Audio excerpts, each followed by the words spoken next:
معزز سامعین کرام، حاضرین مجلس، ختم نبوت کے دیوانوں، پروانوں، مستانوں، صحابہ کے غلاموں، آج کے اس پروقار پروگرام کی کامیابی پر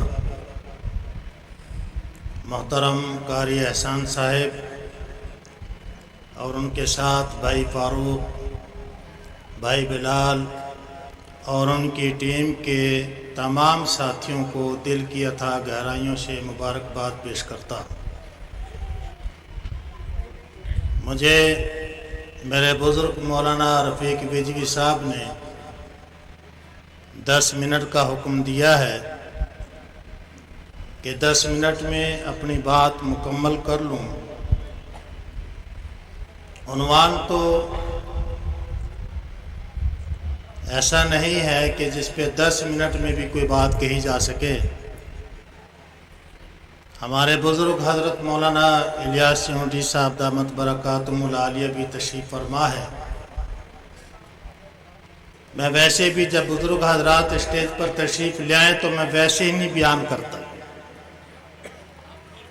لیکن چونکہ مولانا بجوی صاحب نے حکماً کہا ہے کہ آپ 10 منٹ لازمی بات کریں، تو میں دعا کروں گا کہ اللہ پاک اس عنوان کی مناسبت سے ہم سب کی نجات فرما دے۔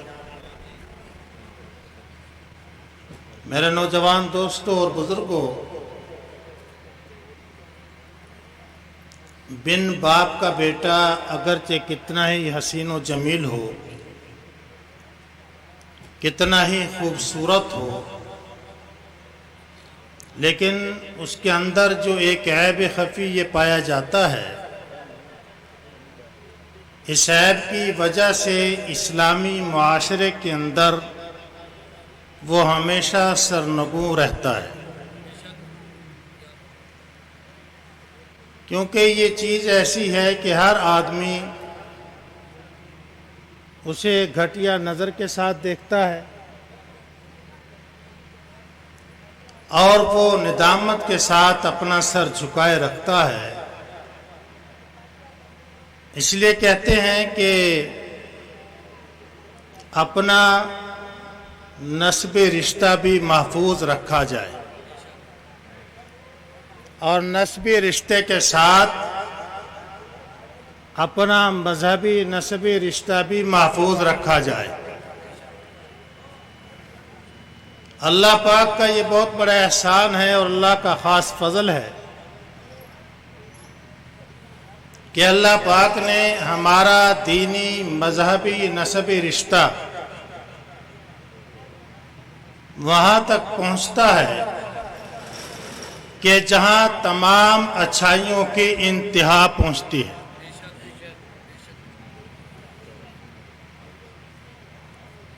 اللہ نے خوب دیا اور میرے محبوب نے خوب لیا،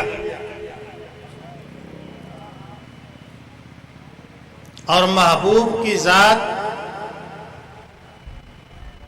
تمام اچھائیوں کی بھی ذات ہے کہ جس طرح سورج کی روشنی بھی ذات ہے اور اس سے سیارے ستارے روشنی حاصل کرتے ہیں، دنیا کی روشنی میں سورج روشنی کا منبع ہے، تو ساری اچھائیوں کا منبع رسالت مآب صلی اللہ علیہ وسلم ہے۔ نبی کریم صلی اللہ علیہ وسلم کی موجودگی میں کوئی امامت نہیں کروا سکتا۔ نبی علیہ السلام نے فرمایا کہ اگر آج میرے سامنے موسیٰ بھی زندہ ہوتے تو موسیٰ بھی نبی بن کر نہیں، میرے تابعدار بن کر کے ہوتے، اور صرف بات حضرت موسیٰ کی نہیں، بات حضرت نوح علیہ السلام کی نہیں، بات صرف حضرت ادریس علیہ السلام کی نہیں، بات صرف حضرت شیش علیہ السلام کی نہیں، بلکہ یوں کہوں کہ 1,24,000 انبیاء جو حضرت آدم سے لے کر حضرت عیسیٰ علیہ السلام تک ہوں اور ان کے بیچ سراج منیر کی آمد ہو جائے تو کسی کی نبی کی جرت نہیں کہ پیغمبر کے سامنے مصلی پہ آ جائے۔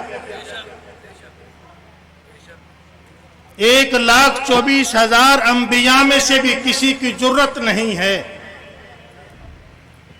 سورج کے سامنے ستارے ہوں، سیار ہوں، کوئی بھی چیز، جتنے بھی سیارے ہیں ان کے نام لینا شروع کریں تو 10 منٹ میرے پورے ہو جائیں گے۔ یہ سارے سورج کے سامنے ہیں، کہتے ہیں کہ ہم اس لیے اس کے سامنے نہیں چمک سکتے کہ سورج روشنی کا منبع ہے، ہماری اس کے سامنے کیا حقیقت ہے اور کیا حیثیت ہے۔ اور اگر توا اپنے کالک کا ملا ہوا یہ کہے کہ میں فنا ہو جاؤں تو یہ غلط ہے، کیونکہ فنائیت وہیں پر ہوتی ہے جہاں پہ نسبت ہوا کرتی ہے، جہاں نسبت نہیں ہوتی وہاں پہ فنائیت نہیں ہوا کرتی۔ اگر آپ سمندر کے اندر پانی کے قطرے کو ڈالتے ہیں تو وہ قطرے کی نسبت دریا کے ساتھ ہونے کی وجہ سے وہ اس میں مکس ہو جاتا ہے۔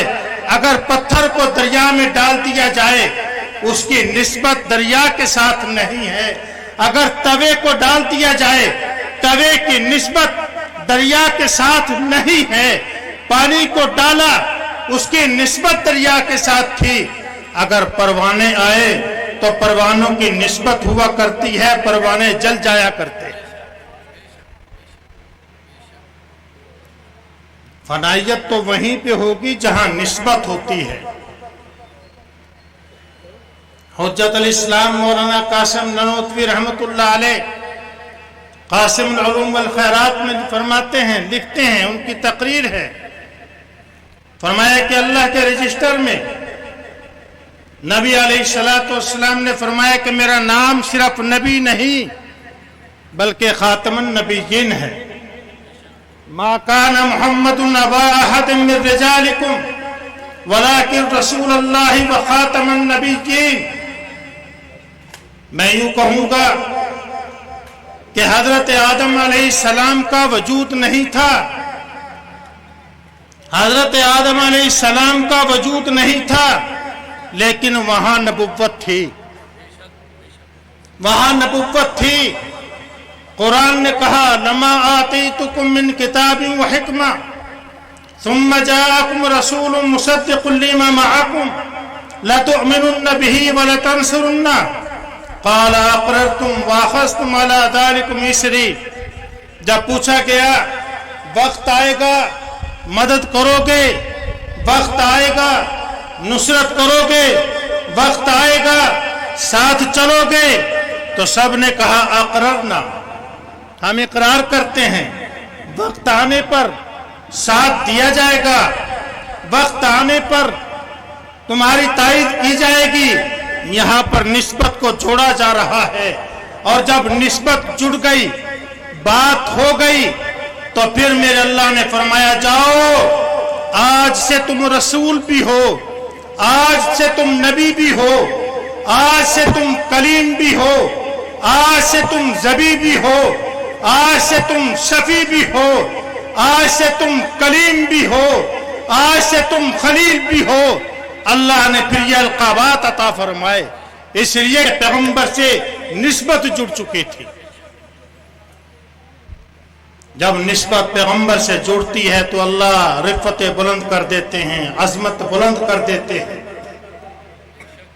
میرے پیغمبر تشریف فرما ہے، حضرت قتادہ بن نعمان اپنے ہاتھ کی ہتھیلی پر آنکھ کا تارا رکھے ہوئے پیغمبر کے پاس آتے ہیں۔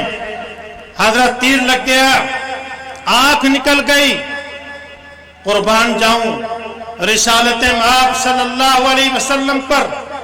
بھئی آپ لوگ جاگ رہے ہو کہ نہیں جاگ رہے؟ جاگ رہے ہو؟ جاگنے کا ثبوت دیں۔ حضور نے فرمایا کیا ہوا؟ عرض کی یا رسول اللہ تیر لگ گیا۔ میرے آقا نے اپنا لعاب دہن لگایا، وہ آنکھ کا تارا اٹھا کر اسی جگہ پہ فٹ کیا. پوچھا قتادہ بتاؤ درد تو نہیں ہو رہا؟ عرض کی یا رسول اللہ پہلے سے بھی زیادہ نظر آنے لگ گیا ہے. اور مسلمہ جس نے نبوت کا جھوٹا دعویٰ کیا، اس کے چاہنے والے شرارتی مستنڈے قریب آئے مسلمہ کے. اس نے بھی کہا کہ وہاں یہ ہوا تھا، تو بھی کوئی کام ایسا کر، ہم پبلسٹی کریں گے، ہم لوگوں کو بتائیں گے، ہم لوگوں میں تیری شہرت ڈالیں گے، ہم کہیں گے کہ تو نے بھی کوئی ایسا کام کیا، ہم بھی بندے کو بٹھاتے ہیں ذرا پھونک مار. مسلمہ نے کہا بلاؤ میں پھونک ماروں. پھونک مارنے کی دیر تھی کہ وہ سارا ہی اندھا ہو گیا. میرے پیغمبر علیہ السلام کے پاس صحابہ آئے. پریشان نہیں ہونا، بات میں اپنی جلدی وائنڈ اپ کروں گا انشاءاللہ. صحابہ آئے، یا رسول اللہ کنواں ہے، پانی کڑوا ہے، پانی پیا نہیں جاتا. حضور نے اپنا لعاب دہن پانی میں ڈالا، پانی میٹھا ہو گیا. جب پانی میٹھا ہوا اور مسلمہ کے شرارتی مستنڈوں نے بھی کہا تو بھی کوئی ایسا کام کر، ہم تیری شہرت کریں. اس نے کہا چلو جو پانی کا بھرا ہوا کنواں ہے، یہ ترکیب بنائی، وہاں پر کھڑے ہو جائیں اور یہ شور ڈال دیا جائے کہ پانی کم تھا، اس میں اپنا تھوک ڈالتے ہیں، پھر یہ شہرت ہو جائے پانی بھر گیا. کہا یہ ترکیب ٹھیک ہے. مسلمہ آیا، اپنا تھوک ڈالا، جو پہلے سے پانی موجود تھا وہ بھی ختم ہو گیا. ارے معجزات تو نبی کے بعد ختم ہو گئے، کرامت ظاہر ہوگی، لیکن کرامت بھی وہاں پہ ظاہر ہوگی جو میرے نبی کا غلام ہوگا، جو میرے نبی کا دیوانہ ہوگا، جو میرے نبی کا مستانہ ہوگا، جو میرے پیغمبر پر پورا یقین رکھتا ہوگا. کرامتیں بھی وہاں سے ظاہر ہوں گی، اور یہاں سے کرامتیں ظاہر نہیں ہوتی. جو نبی کا گستاخ ہو، جو نبی کی عزت نہ کرتا ہو، پھر اس سے امید لگائے بیٹھو کہ کرامتیں ظاہر ہوں گی. کرامت ان سے دیکھو جنہوں نے میرے پیغمبر پہ سلامی بھری، جو میرے پیغمبر کے قدموں میں بیٹھے، جنہوں نے میرے پیغمبر سے سبق حاصل کیا. جب وہ لوگ میرے پیغمبر کے قدموں میں بیٹھتے ہیں تو پھر ان کا ذکر بھی کوئی اور نہیں، اللہ خود قرآن میں کرتے ہیں.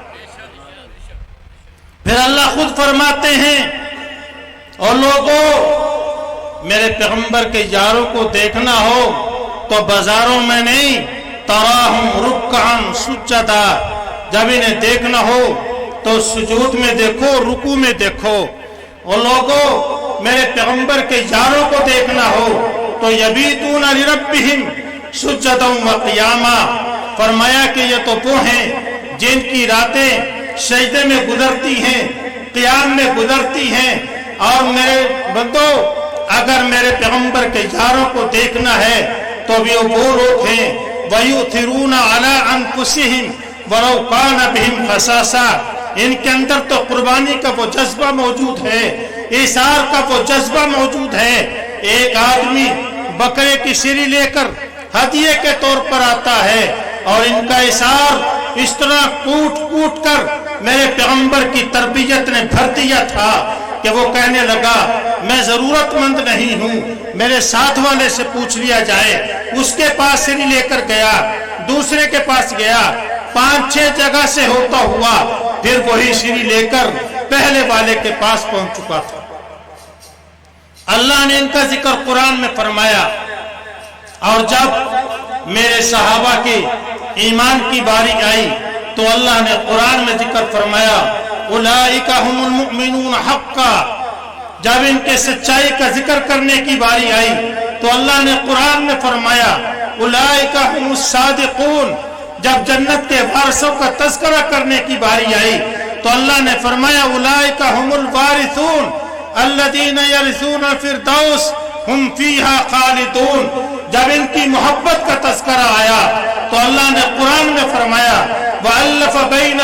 قلوبهم لو انفقت ما في الارض جميعا ما الفت بين قلوبهم.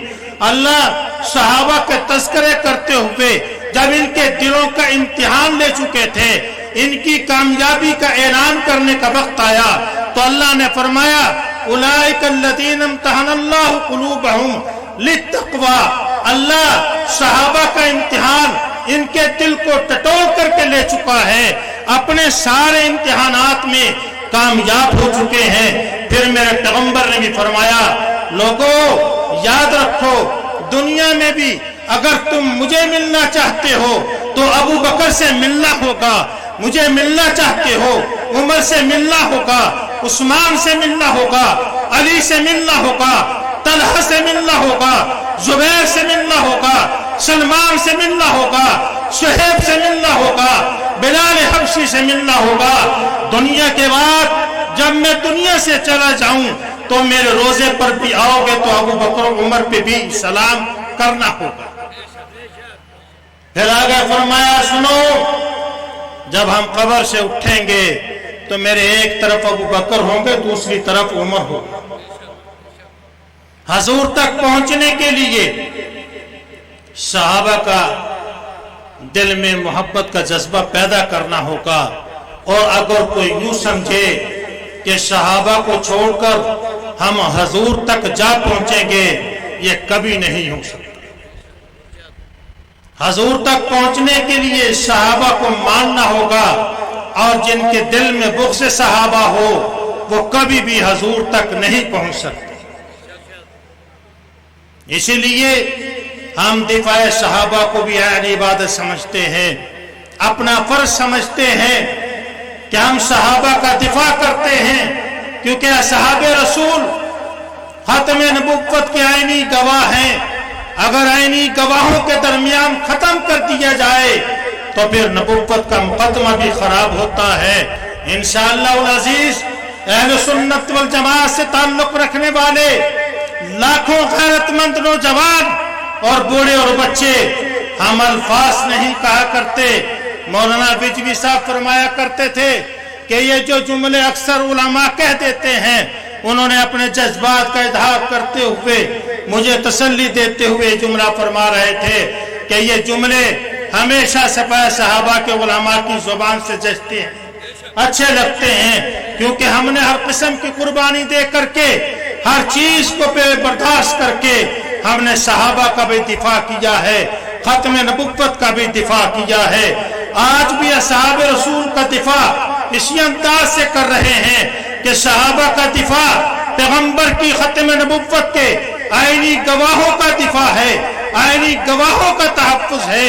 آج صحابہ کی جماعت محفوظ ہوگی تو میرے پیغمبر کی ختم نبوت بھی محفوظ ہوگی. ہم انشاءاللہ اپنی جانوں پر کھیل کر اصحاب رسول کا بھی دفاع کریں گے، پیغمبر کی ختم نبوت کا بھی دفاع کریں گے، اہل بیت عظام کا بھی دفاع کریں گے، ازواج مطہرات کا بھی دفاع کریں گے. اور یاد رکھو کہ اگر تمہارے دلوں میں کسی کے دل میں بھی گستاخ صحابہ کے متعلق نرمی ہو گئی اور کسی صحابی کے متعلق ذرہ برابر بھی بغض و کینہ پایا گیا، میں اسے عالم نہیں سمجھتا. جو اپنے آپ کو عالم بھی کہے اور پھر وہ کہے کہ میں پیغمبر کا بہت سچا عاشق ہوں، جس کے دل میں کسی صحابی کا بغض موجود ہو رتی برابر وہ میرے پیغمبر کا بھی عاشق نہیں ہو سکتا. اللہ رب العزت ایمانی غیرت کے ساتھ، پورے جذبے کے ساتھ، ولولے کے ساتھ، پوری استقامت کے ساتھ، پوری ہمت کے ساتھ، پوری غیرت کے ساتھ، پوری جرأت کے ساتھ ہمیں نبی علیہ السلام کے ختم نبوت کا، اصحاب رسول اللہ کا، ازواج مطہرات و اہل بیت عظام کا سچا چوکیدار بنا دے. وما علینا الا البلاغ المبین.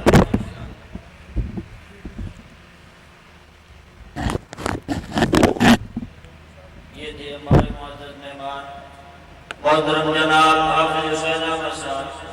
اب میں ملتمس ہوں